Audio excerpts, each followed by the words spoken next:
नमस्कार दोस्तों, आपके अपने यूट्यूब चैनल जयसिस क्लासेस में आपका फिर से स्वागत है दोस्तों। हम लोगों की फीडर की क्लासेस चल रही थी जिसमें हम लोग इम्पोर्टेंट क्वेश्चंस देख रहे थे। हम लोगों ने सेफ्टी के 50 क्वेश्चंस कर लिए थे दोस्तों। आज हम लोग दोस्तों इसके टूल्स से रिलेटेड क्वेश्चंस देखते हैं दोस्तों, जो आपका दूसरा टॉपिक है। तो टूल्स का ये दोस्तों पहला क्वेश्चन देखते हैं हम लोग। पहला दिया है आपका, फीटर शॉप में जॉब पर किसी भी प्रकार की संक्रिया से करने से पहले आपको क्या करना चाहिए। तो दोस्तों आप कटिंग करें या छिद्र करें, मार्किंग करें या ये सभी करें। तो दोस्तों इसमें आपको सबसे पहले फीटर शॉप में आप जब भी आप कार्य करते हैं तो आपको सबसे पहले जो मार्किंग जो होती है, सबसे पहले मार्किंग करना जरूरी होता है दोस्तों। तो option number B is right answer, क्योंकि बिना मार्किंग के आप ना तो कोई भी प्रॉपर कटिंग कर सकते हैं, ना उसमें ड्रिलिंग होल वगैरह कर सकते हैं, या ना ही कोई ऑपरेशन कर सकते हैं। ठीक है दोस्तों, तो सबसे पहले जो ऑप्शन होता है आपके पास जो मार्किंग का ही रहता है दोस्तों, चिन्ह करना। ठीक है ना। क्वेश्चन नंबर 2 दिया है, वक्र कर्व्ड सरफेस अर्थात वक्र सतहों को मापने के लिए किस प्रकार का रूल प्रयोग में लिया जाता है। तो क्वेश्चन नंबर 2 जो दिया है आपका, उसमें कर्व्ड सरफेस आ गई अपने पास में मान लो, तो उसमें आपको जो लचीला स्टील रूल का प्रयोग करना चाहिए कर्व्ड के लिए। क्वेश्चन नंबर 3 देखते हैं दोस्तों। ये एक चेकिंग टूल है जिसकी सहायता से समकोण की फर्क करते हैं। दिया गया कथन निम्नलिखित में से कौन से टूल या औजार से संबंधित है। दोस्तों हम लोग जानते हैं कि ये एक अपना चेकिंग टूल है जो 90 डिग्री एंगल को देखता है। तो ये आपका जो एंगल है ये आपका दोस्तों 90 डिग्री होता है। तो इसमें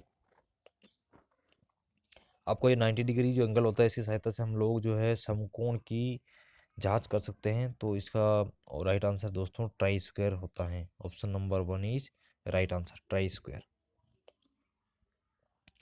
क्वेश्चन नंबर 4, मशीन शॉप में निम्न में से किस ट्राई स्क्वायर को प्रयोग में लाया जाता है। क्वेश्चन नंबर 4 में राइट आंसर है दोस्तों आपका मास्टर ट्राई स्क्वायर का प्रयोग किया जाता है।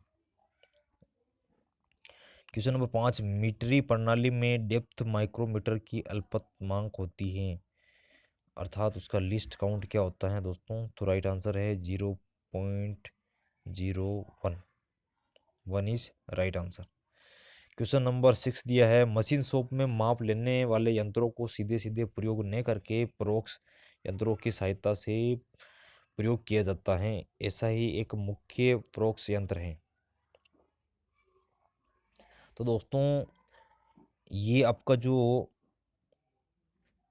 3 जो दिया है, project protractor, head, caliper, bevel square.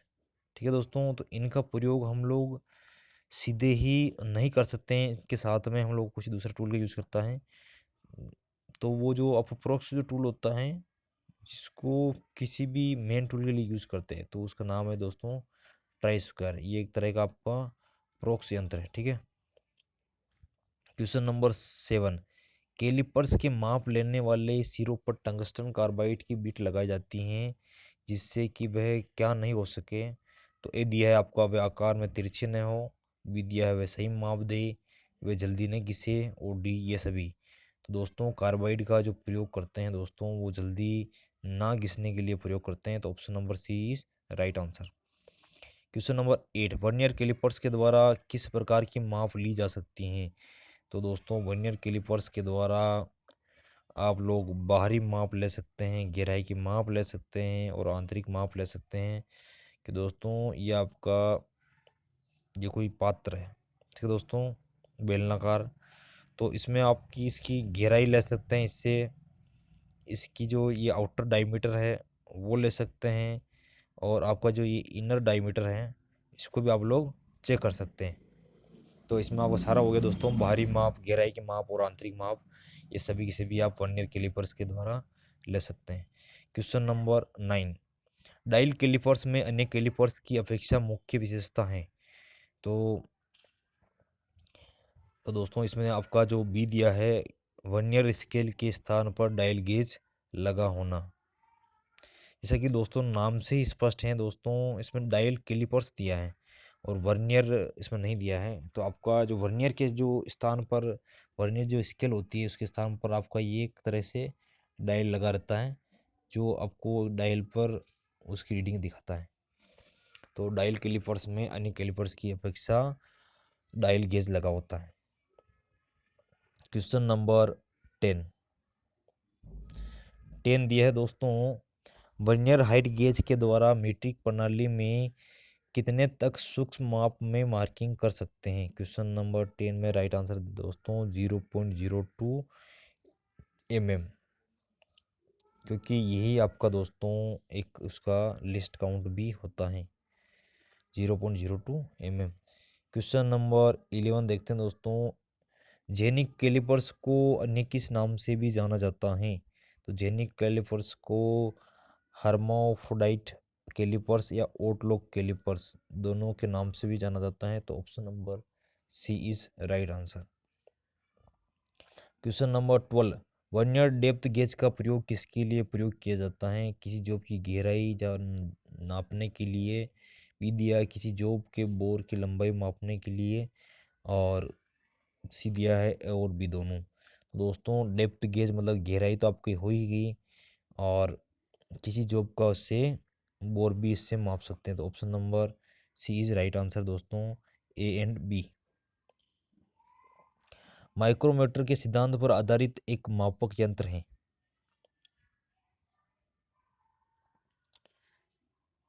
तो दोस्तों इसमें आपका मापक यंत्र कौन सा है। क्वेश्चन नंबर 13 में आपका राइट आंसर है दोस्तों, माइक्रोमीटर जो आपका दिया है दोस्तों वो किसके सिद्धांत पर आधारित एक मापक यंत्र है दोस्तों। तो वो आपका माइक्रोमीटर में आपका नट और बोल्ट दोनों होता है, तो ये दोनों के सिद्धांत पर आधारित होता है। ए और बी दोनों राइट आंसर है। क्वेश्चन नंबर 14 दिया हुआ है कि निम्नलिखित सूचियों को सुमेलित करना है। इसमें निम्नलिखित को आपको सुमेलित करना है दोस्तों। तो मैंने इसको दोस्तों पोर्ट्रेट किया है ताकि क्वेश्चन आपको पूरा ही नज़र आ सके, क्योंकि पिछले वाले वीडियो में पूरा नज़र नहीं आ पाया था। तो दोस्तों इसमें देखते हैं निम्नलिखित सूचियों को हम लोग को सम्मिलित करना है। तो इसमें दिया है पहला आपका माइक्रोमीटर का प्रकार और संबंधित कथन दिया है। तो इसमें आपका राइट आंसर दोस्तों, इससे आपका दिया है कि बड़ा इनसाइड माइक्रोमीटर, पहला जो दिया है बड़ा इनसाइड माइक्रोमीटर, तो इसके द्वारा ये आपका 2 नंबर मापा जा सकता है। इसके द्वारा 2 इंच या 50 mm से छोटी माप नहीं ली जा सकती है इसके द्वारा, ये से सम्मिलित हो गया। और बी इस जो दिया है स्क्रू थ्रेड माइक्रोमीटर, तो इसमें आपका ये हो गया तीसरा, इसके द्वारा पिच डायमीटर मापा जा सकता है, ठीक है।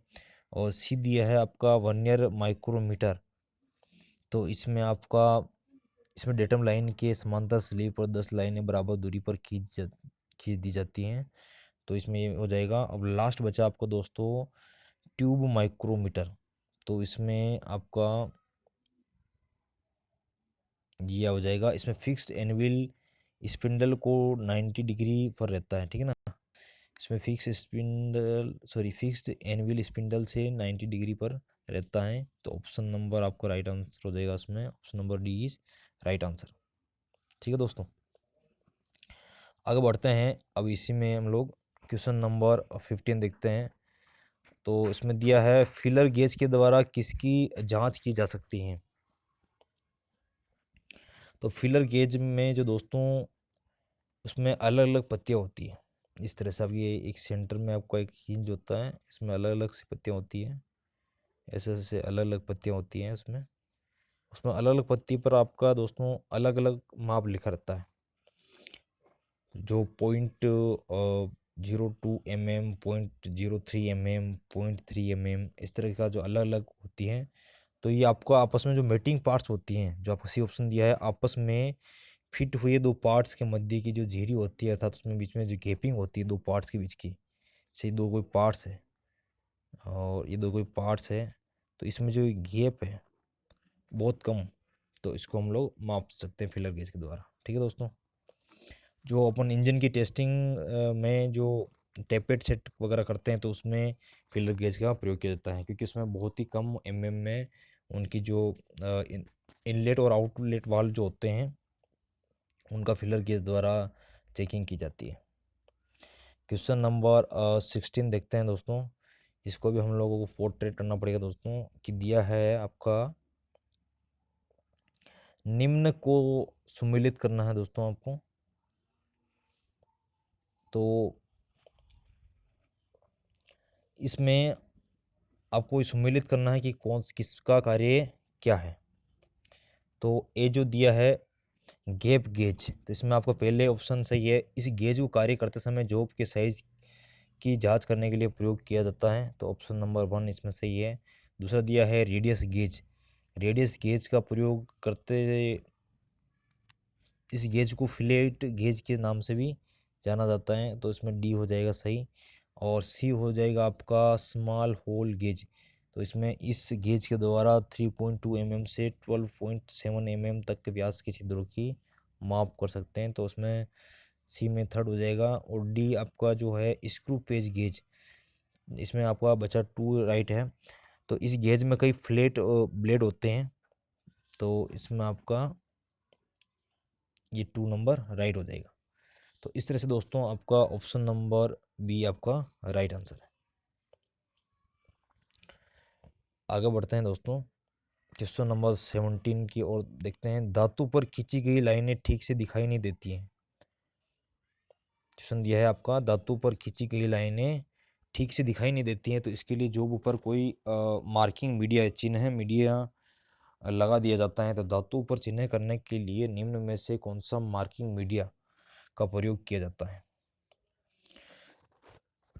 तो दोस्तों क्वेश्चन नंबर 17 में आपका जो मार्किंग मीडिया प्रयोग किया जाता है उसमें आपका सफ़ेद, रंगाई, पर्शियन ब्लू, नीला तोता, इन सभी का प्रयोग किया जाता है। 17 में डी राइट है। क्वेश्चन नंबर 18 दिया है, किसी जॉब को किसी विशेष एंगल पर सहारा देने के लिए जॉब को नट बोल्ट की सहायता से किस पर क्लैंप कर दिया जाता है। तो दोस्तों एंगल पर सहारा देने के लिए हम लोग को एंगल प्लेट पर जो है नट बोल्ट की सहायता से कस दिया जाता है। क्वेश्चन नंबर 19 धातु की सतह पर लाइन खींचने के लिए निम्न में से किसका प्रयोग किया जाता है। तो धातु पर हम लोग चुंबकीय ब्लॉक की सहायता भी नहीं कर सकते हैं, ट्रेम्बल की सहायता भी नहीं कर सकते हैं, और उपरोक्त सभी में से कोई नहीं, ये भी सही नहीं है। तो स्क्राइबर की सहायता से हम लोग धातु पर लाइनें खींच सकते हैं। क्वेश्चन नंबर 20 में दिया है कि मार्किंग ब्लॉक का प्रयोग किसी जॉब की एक साइड के लिए या उसके समांतर विभिन्न ऊंचाइयों पर समांतर लाइनें खींचने के लिए किया जाता है। तो इस किससे नाम से भी जाना जाता है, मतलब इसका दूसरा नाम क्या है। तो क्वेश्चन नंबर 20 में इसको सरफेस गेज या स्क्राइबिंग ब्लॉक भी कहा जाता है, तो option number B is right answer, sorry C is right answer, A और बी दोनों। क्वेश्चन नंबर 21 मतलब सेमी परमानेंट अर्थात अस्थायी मार्किंग को स्थायी बनाने के लिए किसका प्रयोग किया जाता है। तो अब लोग सभी लोग जानते हैं दोस्तों, पंच की सहायता से मेटल पर किसी भी मार्किंग को आप परमानेंट कर सकते हैं। क्वेश्चन नंबर 22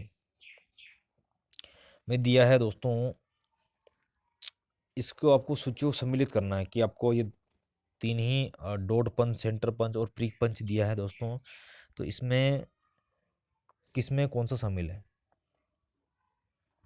तो इसमें आपका दोस्तों पहला जो डॉट पंच है, डॉट पंच में आपका दोस्तों 60 डिग्री रहता है, और सेंटर पंच जो है उसमें आपका दोस्तों 90 डिग्री का एंगल रहता है, ठीक है। और प्रिक पंच में आपका दोस्तों 30 डिग्री का एंगल रहता है। तो ए, सी और बी, तो इसका राइट आंसर है option number C is right answer दोस्तों।